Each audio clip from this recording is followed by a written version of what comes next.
It's a love of the game that I've had ever since I was small. It was born in the yard with my dad, with a glove and a bat and a ball. It's a love of the game that I'm trying to explain. From the ghost of the past to the legends that last. It's a love of the game.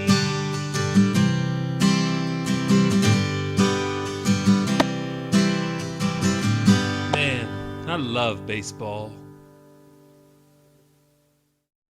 The 1950s. That was a simpler time in America. For many young people, transportation meant your bike or the bus. It was a time when there were 2 TV channels, maybe 3, but only if your antenna was aimed just right. And it was a time for most boys when summer meant baseball.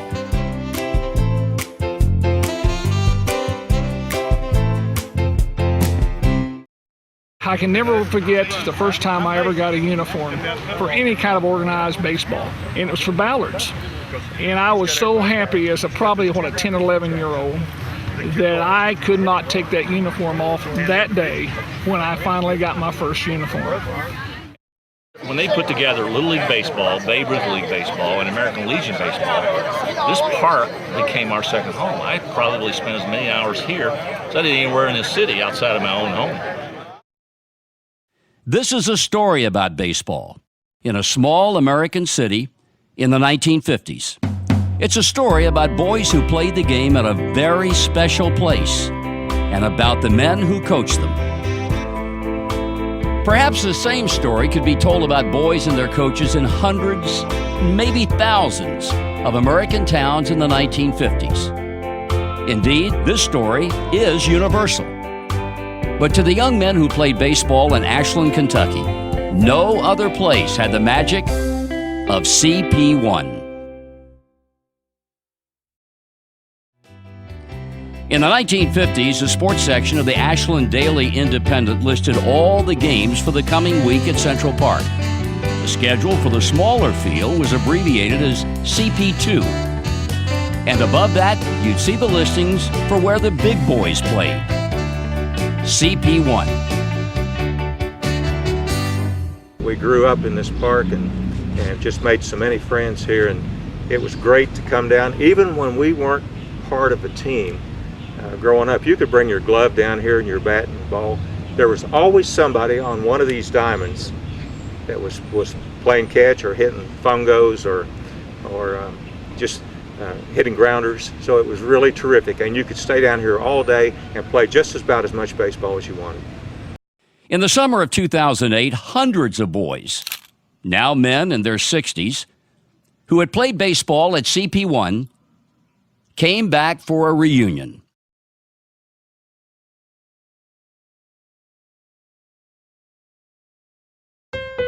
I made a journey back in time to a place where the boy who still lives inside me once played baseball.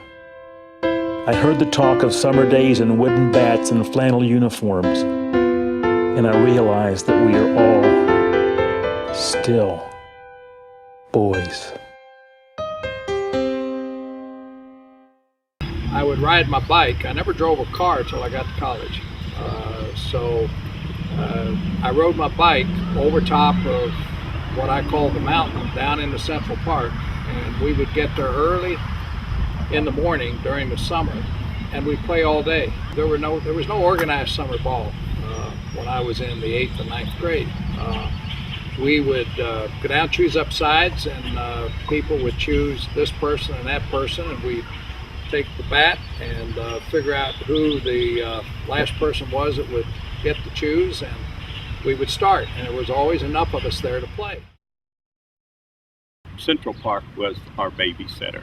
They took care of all of us all day long. We'd give it our 6 hours, our 8 hours, our 10 hours, and these guys played their hearts out. We brought all the stuff under our beds. We picked up our broken bats, our baseballs, our softballs, and we'd give it a good 8-10 hours a day. For many boys in the late 1940s and into the 50s, playing baseball at Central Park was pickup games. Come to the park, bring your glove, or borrow one, and find a game. A few boys, though, played in YMCA-sponsored leagues, the Midget League and Pony League. Back then, only a couple of teams had uniforms, paid for by sponsors Standard Oil and Ballard's TV. I started, I think it was age 8 on my dad's Pony League team. And my job as a little runt was to, in batting, I could hold my own for the one ball a season that was hit to right field. But my job at bat was to get up there and crouch and draw walks.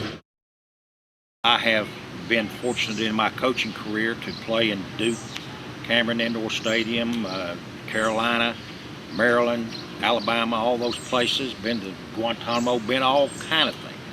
But the greatest memory that I have in my sporting career is going to Cincinnati on the train to play in the Knot-Hole tournament, riding a train down there, going to see a Cincinnati Reds baseball game, and going to Coney Island.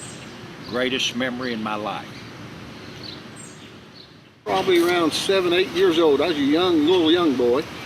And Don Clear, who was a great football player here at Ashland, Don was probably 6, 7, 8 years ahead of me in school. And he would ride me on his bicycle and bring me down here to the park, and we would play. And I played with all the older boys all the time. And we had a great time. That's where I was first exposed to playing baseball in the park. Weekends would get on our bike and come down here, throw our gloves across the handlebars and ride down 13th Street Hill and come up to the park. We'd spend here all day shagging balls and just playing with anybody who would stop and throw with us or play with us. It's one of the things that we had was baseball at each of the grade schools. I was fortunate enough to play for Hager, and we would have a one day in Central Park where we got to play, and we played on the big diamond. Of course, we used the shorter softball version. I played center field with a first baseman's mitt. I can remember going down to Ben Williamson, had a paper route, and took that hard-earned money and bought a first baseman's mitt because I loved Ted Kluszewski.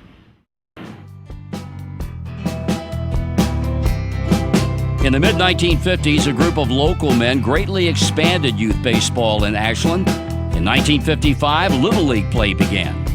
2 years later, Babe Ruth League baseball came to Ashland. And in 1959, Junior American Legion baseball completed the lineup. I was fortunate to play in the first Little League game in Ashland history. I can recall talking about signing up for Little League. I remember right here, David, looking out on this field, coming over from Carter Avenue. There were huge boxes, cardboard boxes spread all around, and what that was new baseball equipment. It was new baseballs. I never played with a new baseball in my life. Even when we were Standard Oil and the YMCA ran those leagues, we never had a brand new baseball in our hand. It was full of bats. It was full of catcher's equipment that guys that were catchers never played with before. You talked about a Christmas day in the spring. Something kind of interesting and that I remember so vividly, we had these gray wool uniforms that itched you. They were the real wool. They weren't flannel or anything soft. It was wool. The first game was going to be around 12 o'clock, 1 o'clock in the afternoon, and we all came over early. We're so excited, and the first thing the managers did was they gave us a brush and a can of paint. We actually painted the outfield fence on opening day.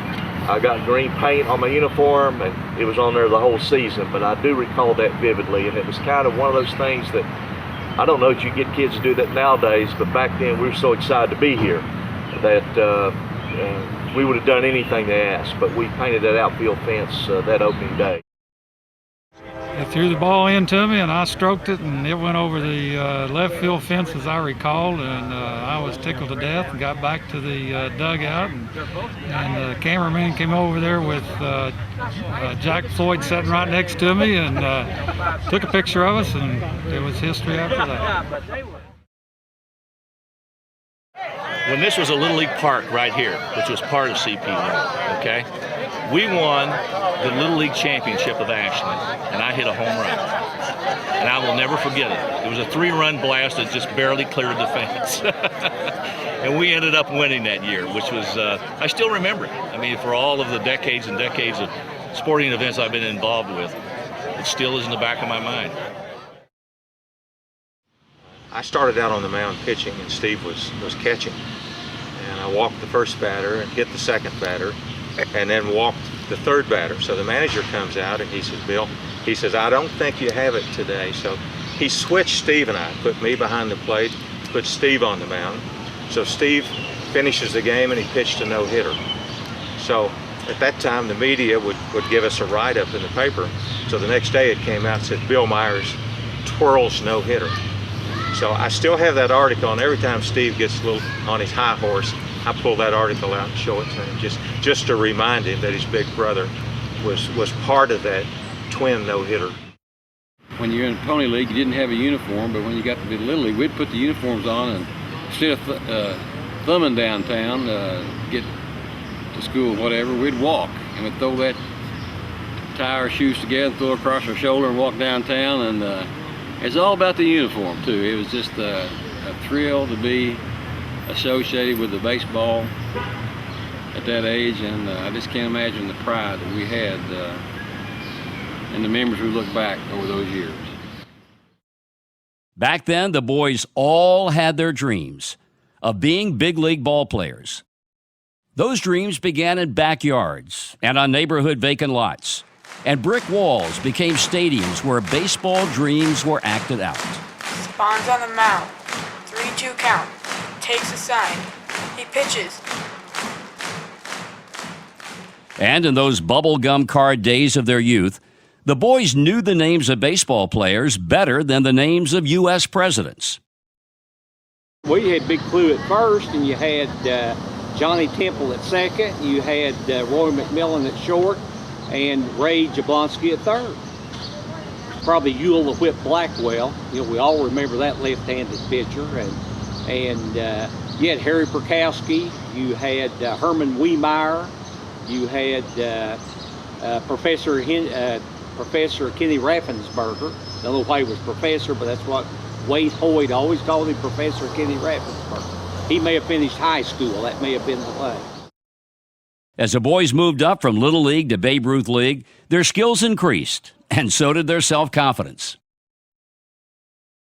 The experiences in Babe Ruth League really got me going because I was struggling in athletics at that time. I was always kind of on a periphery player, and when I got in and got that season underway and started improving and getting better through playing here in Ashland, I really caught on to sports heavier at that time, and when I got selected for the All-Star team that year, I felt like I was kind of riding the coattails of J.D. Browne, because he was our pitcher and got us further on into the champions, and we won the city championship. And this is actually the original trophy without the little tag line. I couldn't find that, it's been lost. But this is the first trophy I had ever won. And so you might suspect that we get lost in the shuffle, and it did get lost for many years. But when Gary Wright started this activity of pulling together the action from the past and trying to hunt up people and places and names and the history, I pulled this out, found it, and that's actually the trophy.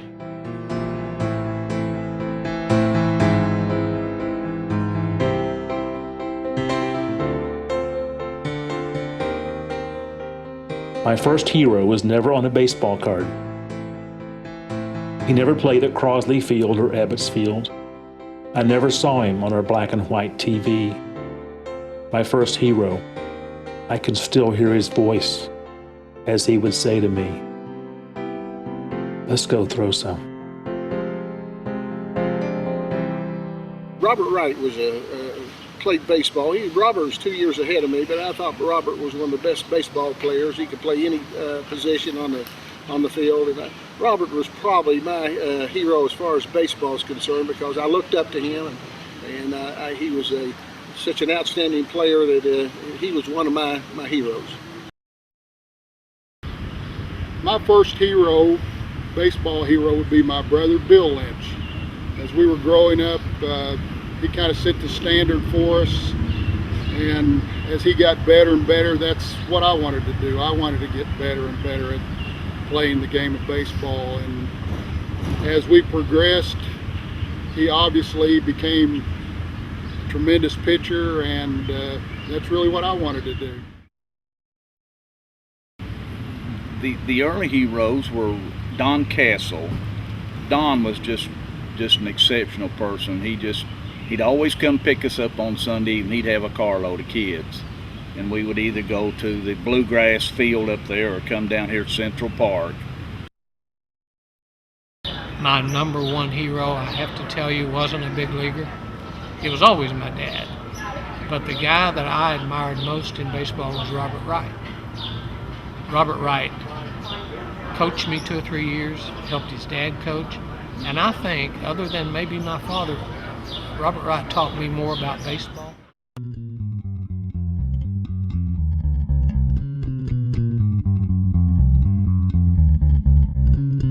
The Big Diamond at Central Park held an almost mystic allure for boys in Ashland, but it was also a magnet for ball players from the smaller surrounding towns who wanted to play under the lights at CP1. I was one of those kids that lived in the Westwood area that, we didn't have any baseball fields, organized baseball in Westwood, so we had to go to Ashland. I was the first one to break into the organized baseball in the city of Ashland. The shortcut through Tunnel Hill and walking on the railroad tracks was our way of saving time, and early in the morning when we were going to the Central Park, there was not a lot of traffic out, so we cut through the tunnel, walked the railroad tracks, and all of us ended up in Central Park and played ball. And I started playing baseball at Boyd County. And I was a junior in high school in '59. They started a Legion team here, had tryouts. It was wonderful.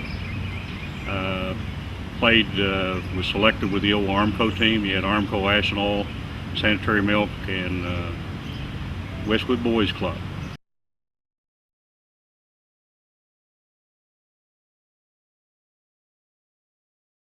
When the boys weren't playing baseball, they were thinking about it. Hitting rocks with a broomstick.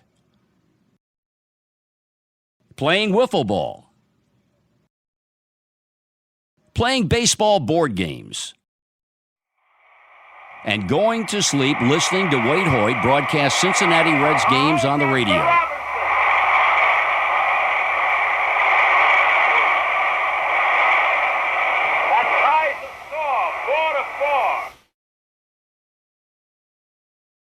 I would go to bed at night with the radio underneath my blanket, listening to Wade Hoyt do the Cincinnati Reds, and I can remember it like it was yesterday.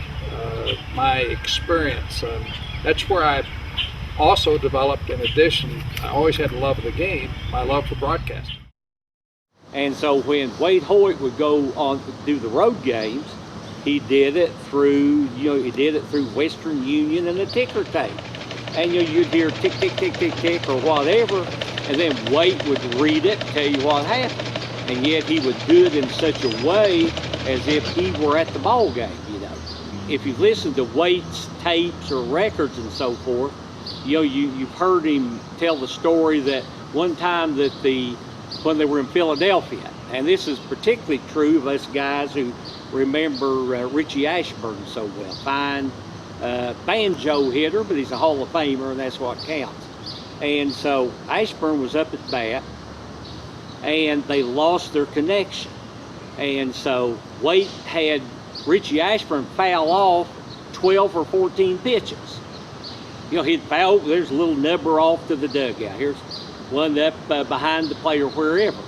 And then finally came back on, and Ashburn being the typical Reecie Ashburn, I believe he drew a base on balls, which he did a lot of that type of thing. And so, you know, but we could picture all that. Now I think kids today miss it. We had a garage door right in front of my house.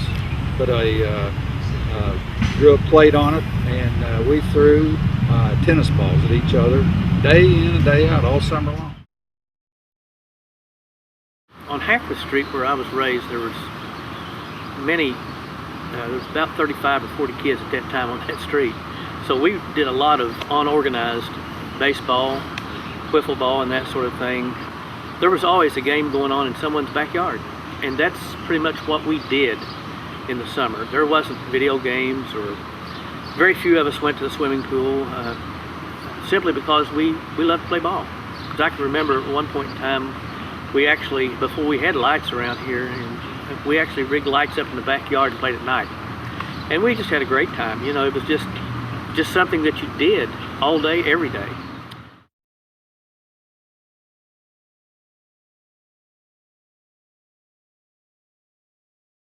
As I recall, our Babe Ruth League was pretty competitive. One of the things I do recall was that opposing batters would hand me my catcher's mask after I'd flipped it off, going after a pass ball or a foul ball or something like that.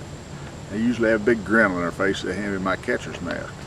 The reason for that big smile was the fact that they'd rubbed that catcher's mask in the dirt, in the sand. And I could feel all that sand and grit on my faces.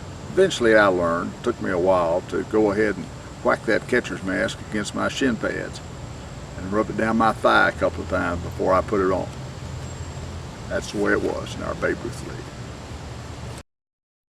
We were out here one day, I think somebody had a poke of chewing tobacco, and Mike tried that. And last I remember, he was going behind the dugout, you know. He just couldn't hardly handle it. None of us could handle that chewing tobacco, so. If we had any money, we'd during the time out during the day, we'd go over to that corner store that was right across from Central Park. We'd have RCs and bologna sandwiches and moon pies and buying the sausages, and that's what we play all day. And I get on my bike and go back up over the mountain, back to the house I lived in on Elm Street.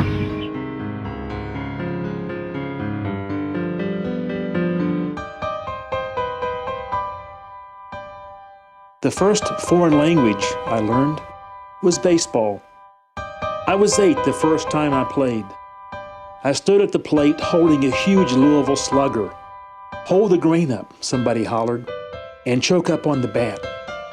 Then somebody shouted, "There are ducks on the pond, and don't put your foot in the bucket." The first pitch came and I closed my eyes and swung and heard somebody say Texas Leaguer as I ran to first base. Then my coach said, "Oh no, shoestring catch." As I sat on the sidelines, I heard 0 for 1. Then as our team took the field, someone said, "Hey kid, you're the hind catcher." I had no idea what they were talking about, any of it. But I soon learned to speak the language of baseball fluently. Okay, it's the payoff pitch. Give him a roundhouse.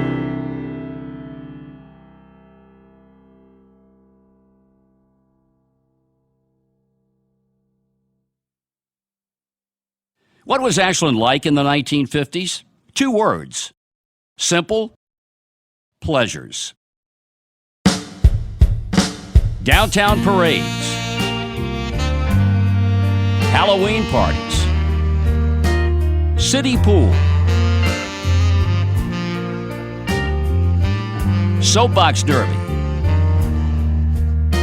Paramount Theater, Boy Scouts, Sunday church.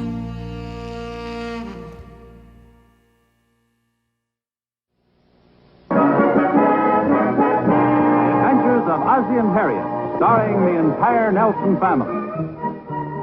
While the 1950s appeared to be an Ozzie and Harriet world, that wasn't the case for everyone.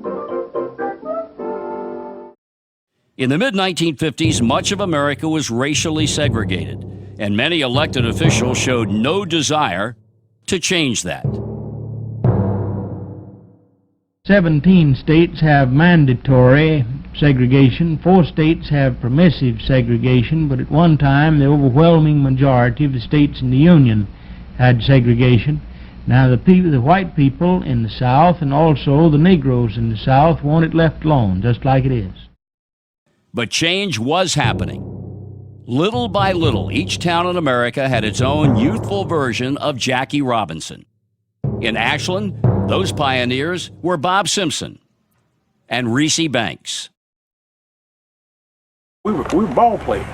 Right. You know, we played baseball. That's what we wanted to do, is play baseball. And fortunately, the guys that we played baseball with was great. Had no problem whatsoever out of the teammates or opponents that we went up against. It's just super.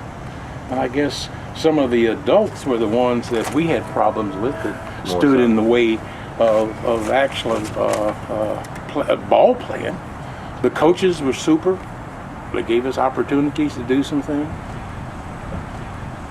Eddie Smith had talked to me. He says, "Hey, I want you to come play with us." I said, "No problem." I practiced a couple of times. No one said anything.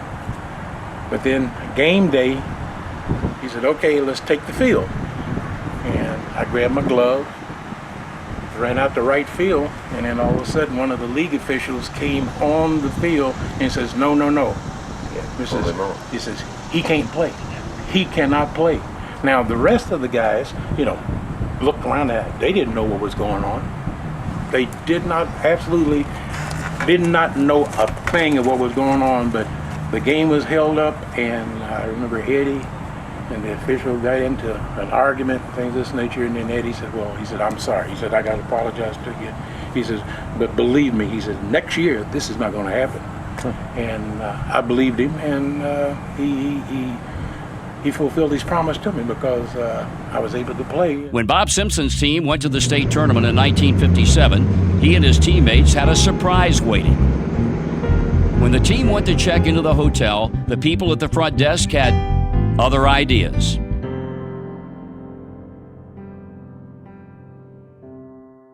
They didn't want me to stay with the guys. They wanted to put me on the other side of the town where all the black people stay.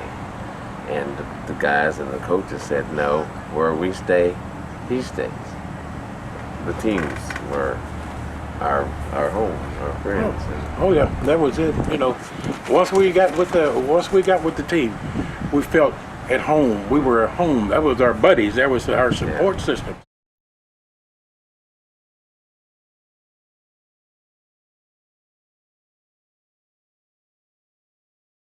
If a boy played baseball in the 1950s, you can be pretty sure that he had dreams of playing in the major leagues. But for all of the 1950s players at CP1, the big league dream eventually died. Another tryout that I remember going to, Mr. Johnny Oliverio, who ran the shoe store down Carter Avenue in Ashland, had a son, Paul Oliverio, that was a pretty good pitcher.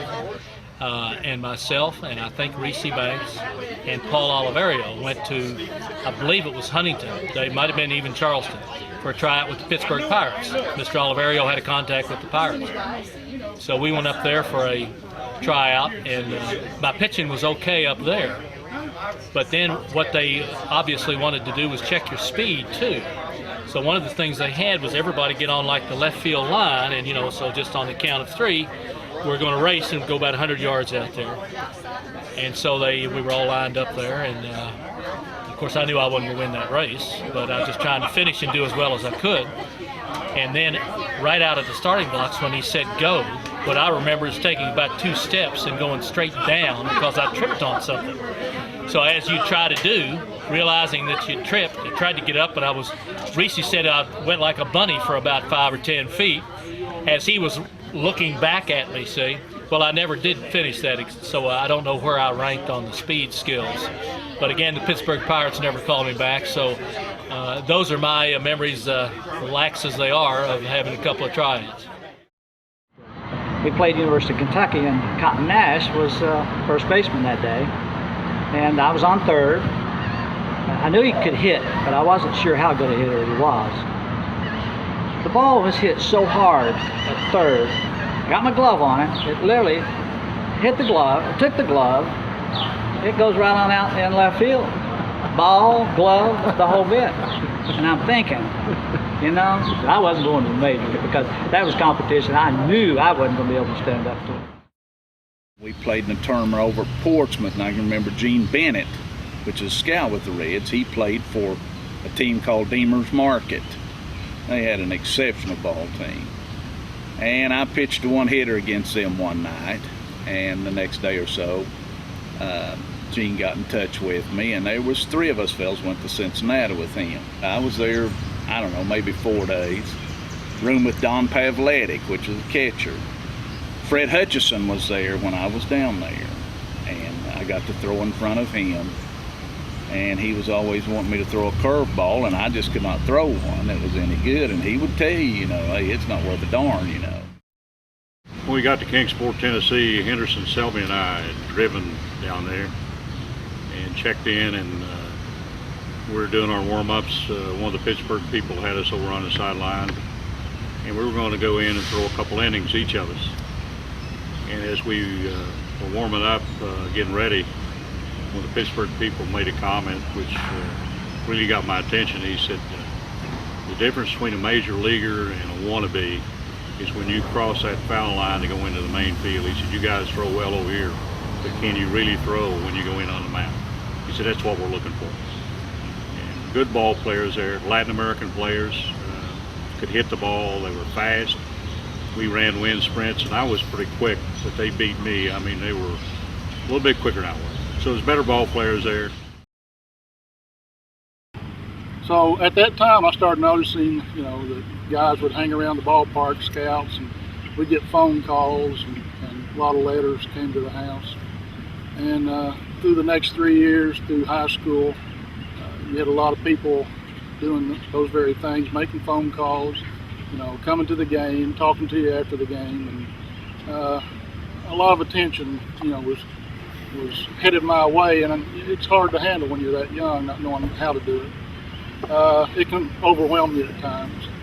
Cleveland picked me in the second round of the draft in '66, and from that point on, you know, my career kind of went downhill because I had a bad arm. But the involvement with the big league part of the game really started when I was 15 years old. And now that I look back on it, you know, if I'd taken care of myself and done the right things and had a little more attention paid to the welfare of my arm, may have been a different story. No, none of the CP1 boys of the 50s made the majors. But in the next generation, there was a left-handed pitcher from McKell High School who played many games at Central Park. And at age 19, Don Gullett made his major league debut with the Cincinnati Reds. The Red Scout who signed Don Gullett 40 years ago remembers seeing Gullett pitch at CP1.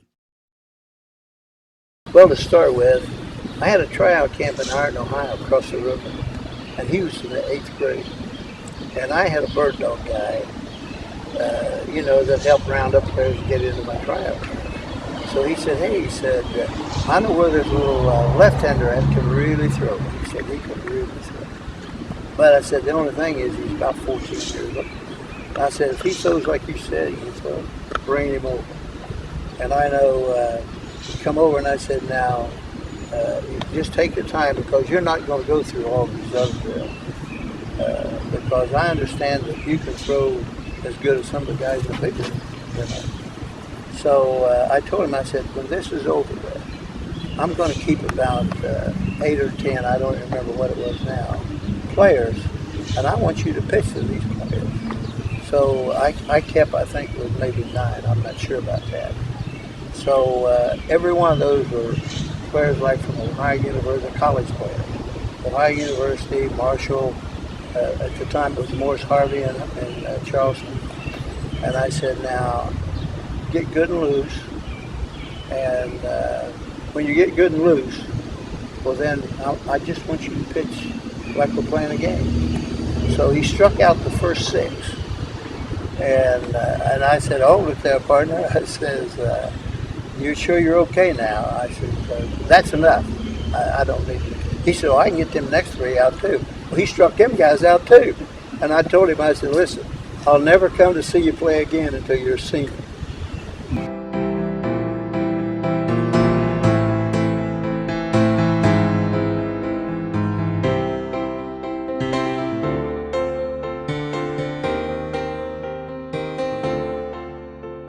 In 1984, an Ashland boy who played at CP1 was the number 3 first-round pick in the Major League Draft. During my sophomore year in college, the scouts started to show up, and Steve Hamilton had a lot to do with that. He developed me as a pitcher and put me in situations to help me along with that. He would pair me up against Steve Engel, who was a pitcher that was getting scouted a lot and ended up getting drafted that year by the Cubs in the second round. And Steve would pair me against Steve on the weekends. I would pitch against him and generally win against Eastern. And so the scouts would come to watch Steve Engel pitch, and they'd get to see me pitch, and it sort of got me on the map. Gene Bennett started coming in to watch me throw, and the Reds invited me to a tryout camp at Riverfront. And Gene talked to me at that camp and told me that, you know, we would sign you right now to a contract except you're going to be a junior. And that's when I started to have the idea that I might have the ability to pitch at a higher level than college. So the next year came back, and I had just an outstanding year at Moorhead for Steve Hamilton again, and ended up going 9-1. They sent me to the Shenandoah Valley League Summer League team, and just had the game of my life. Struck out 22 batters in 9 innings, and that was maybe 4 or 5 days before the draft. And so that was my, I pitched that one game that year in the Shenandoah Valley League, and like I say, had the game of my life. And the draft was a week later, and Cubs picked me 3rd.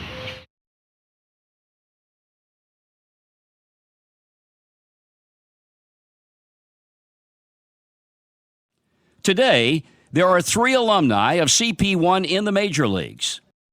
Started off T-ball there and played there. And then I played minor league ball. I played all of my little league and minor league and T-ball there right on 22nd Street. And then moved to Waterworks, I think, my last year of little league, and then back over to the Big Diamond on 22nd Street for high school and summer ball. And so almost all the memories that I have of baseball are right there at that corner. One of the things that I've always done that stands out in my mind as a memory is a full moon over a field. I don't think there's anything prettier. I mean, I can think back in the minor leagues to a full moon over Sarasota, a full moon over Scranton. The way the moon comes up over a field, you'd be working and you see the big full moon.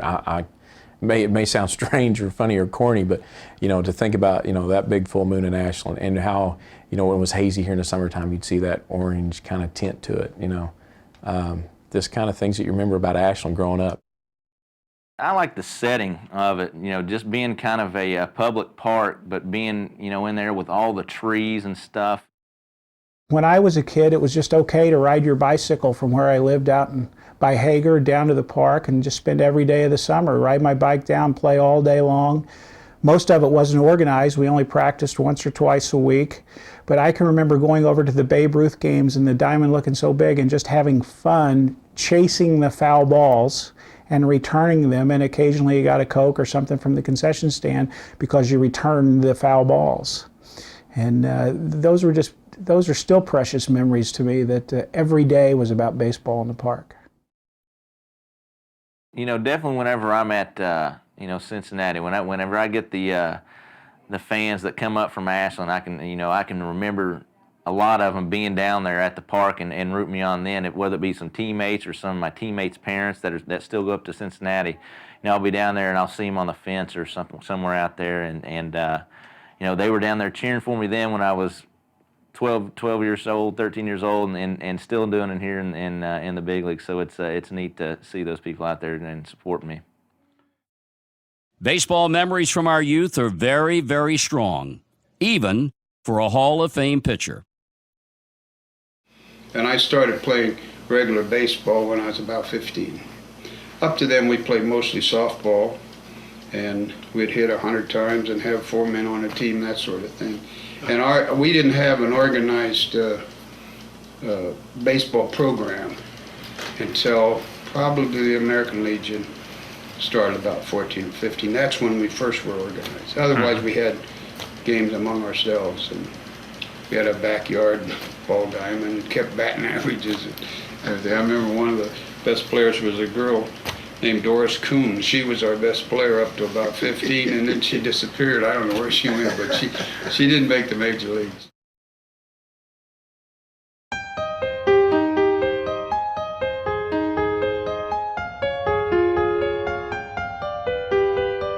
I'm attracted to sporting goods stores, the way some men are attracted to hardware stores.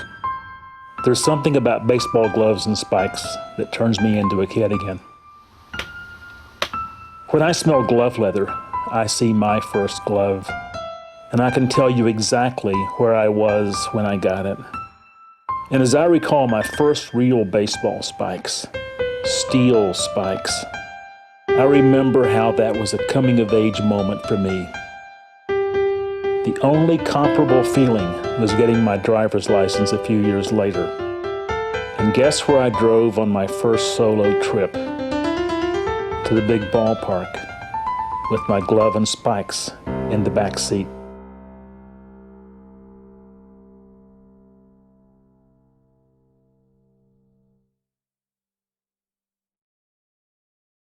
The boys who played at CP1 in the 1950s thought they were just playing baseball. But they discovered many, many years later that they had learned a lot about life as well. This place right here formed my life values. Taught me how to compete, how to mix with other people, how to work together with other people to achieve a goal, accept other people for what they were. It just taught me life skills that have stayed with me all my life. The sense of appreciation.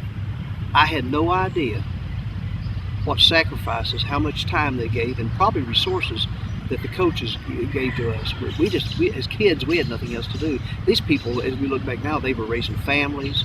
You know what was going on. They had kids of their own, and they would be there every time. If somebody needed a ride home, you could get a ride. I was lucky enough I could ride a bicycle. So that was, I think just the sacrifices of their time and resources that those coaches made, nobody appreciated at that time. You were just a kid. All of those adults that were around when we were kids, they're the ones that really deserve all of this that we're doing here this afternoon. Because had it not been for them, none of this would have been created. I mean, the Ernie Chattons and the Bo McMillans and the Winnie Kazees and the Bob Hatchers and the Cecel Bushes and the George Conleys. I mean, all of these men who decided to put together this program for all these kids just made it so much better for all of us. It gave us such a great foundation. It gave us a chance to play athletically in the summertime when we didn't have anything to do except create our own baseball games, which is not a bad idea, by the way. Life is a journey, and you need to enjoy that journey or that trip. You know, roll the window down and see the sights. And these are the things that I hope, and I know, growing up right here in this park and this diamond down in there, that we were able to roll our windows down and see the people emerge into successful people in the latter years, and it has to be tied to their affiliation with their sports backgrounds in Ashland, Kentucky. I think youth baseball had a lot to do with the integration in our city in Ashland. Once you played ball with Reecie Banks and Bobby Bryant, people like that, you knew that there wasn't any difference other than the color of their skin. Those were people, good people, friends that would do anything for you and without asking. And there's just no difference in anybody else, and that's a lesson that stuck with me. You come out of your shell, and CP1 was a perfect place to do it because Central Park was ideally named because it was in the center of a small town. Every kid that wanted to play ball could play ball. You could get there on foot, on a bike, on a bus. The whole culture of a small town and the 50s was based on that. Everybody knew everybody else. Everybody got along. Everybody played together. And it was all played out on CP1. Now, if I don't go to college and I get that degree, if I don't have the ability of having a background, having already done play-by-play, which I did in college, if I don't have that history of Central Park baseball, if I don't have that history of the passion for the game, what other city, what other place in Kentucky was there that kind of atmosphere for what we did as kids by going there and having those pickup games and playing all the time? I mean, we played 6 days a week, 5 days a week. And think about that. Think about the interest that Marvin Hall took in me. Think about the interest that Ernie Chatton and Bo McMillan took in me to allow me to go to college, to get a college degree, then to build a national reputable company simply because my dad said, you're going to go to college. And I couldn't have gone to college if I didn't have what happened in Central Park.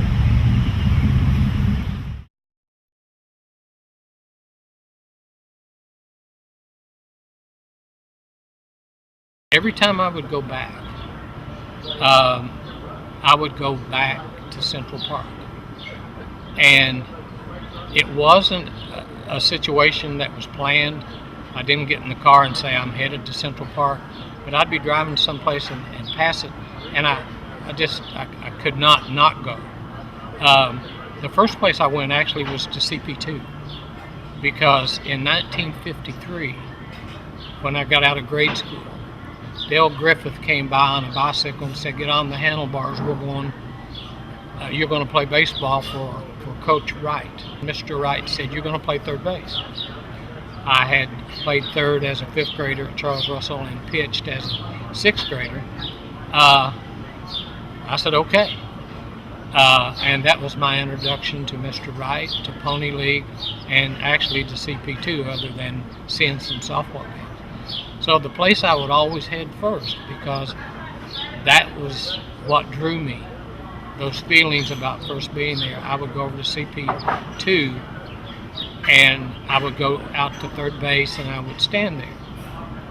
And I would look at the dirt and I would actually feel the dirt. And it would go through my mind, as silly as it might seem, this may be the same dirt that I was playing in when I first started Pony League. When I go back to visit relatives in the Ashland area, there's no time that I've gone back that I don't go to Central Park to this day. It's just that it's like a magnet that draws you there. That is you. Central Park is you. CP1 is me.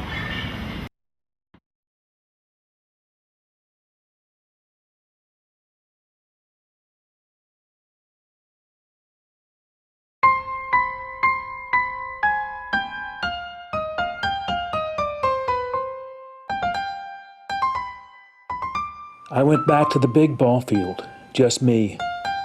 No one else was around. And then I saw a boy there, but the boy did not see me. Quietly, I watched from a distance as the boy flawlessly fielded ground balls. And then he stepped to the plate and hit a ball in the gap.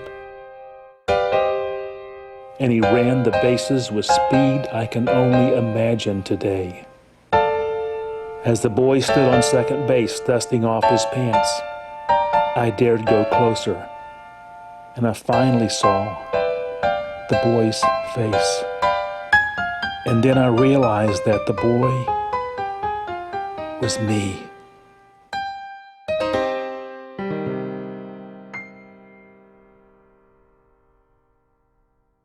Had not been back for, 40 years, I guess. Hadn't been on the mound since '63, and went to Central Park, and of course we're all drawn toward the big diamond, and went out, actually stood on the mound and reflected back, and then I looked over and said goodbye to Frank Wagner, who was our first baseman, who's now passed on. Said goodbye to Bob Yancey, who's passed on. Said hi to Nick Jordan, my catcher, and Regenus.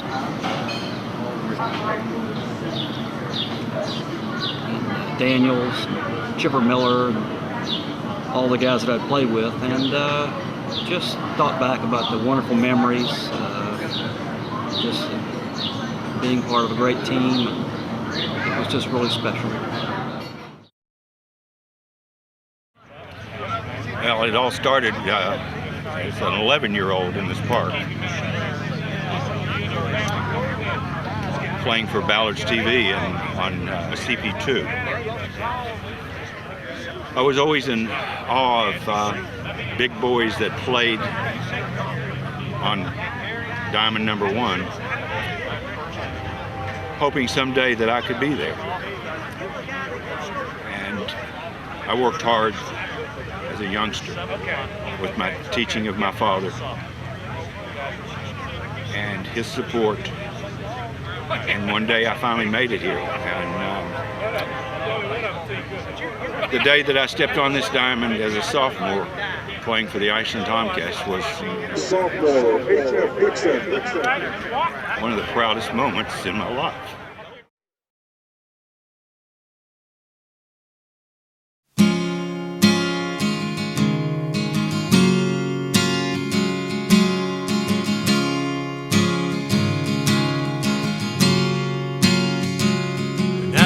Young, I rode my bike down to the park. I'd stay there watching baseball until dark. I'd play games behind the dugout with my friends. We'd run those pop can bases, just trying to pretend that it was us on that field, looking bigger than we were. Was it all that we dreamed, and everything we'd heard? Playing baseball on that big old field of dreams seemed 100 years away. One more out. But now I'm looking back, amazed at how it seems. Playing just like yesterday.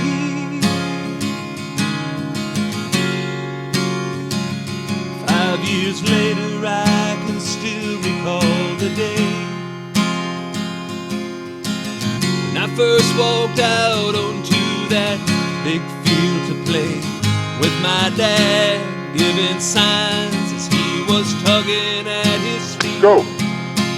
I didn't know if I'd come through, but he sure believed, 'cause it was me on that field, stepping slowly to the plate, with his words in my head, saying, son, don't swing too late.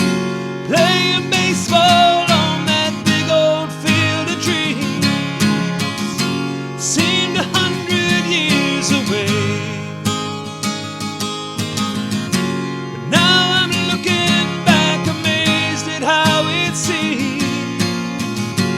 Playing there was just like yesterday. We were young and we were free, loving the camaraderie, learning how to lose and win, and how to go from boys to men. Now I stand up in the batter's box again. Look around the big field as I try to take it in. I remember how I ran around with ease, as I walk around the bases and relive the memories of those who played on that field, where I learned about the game as another generation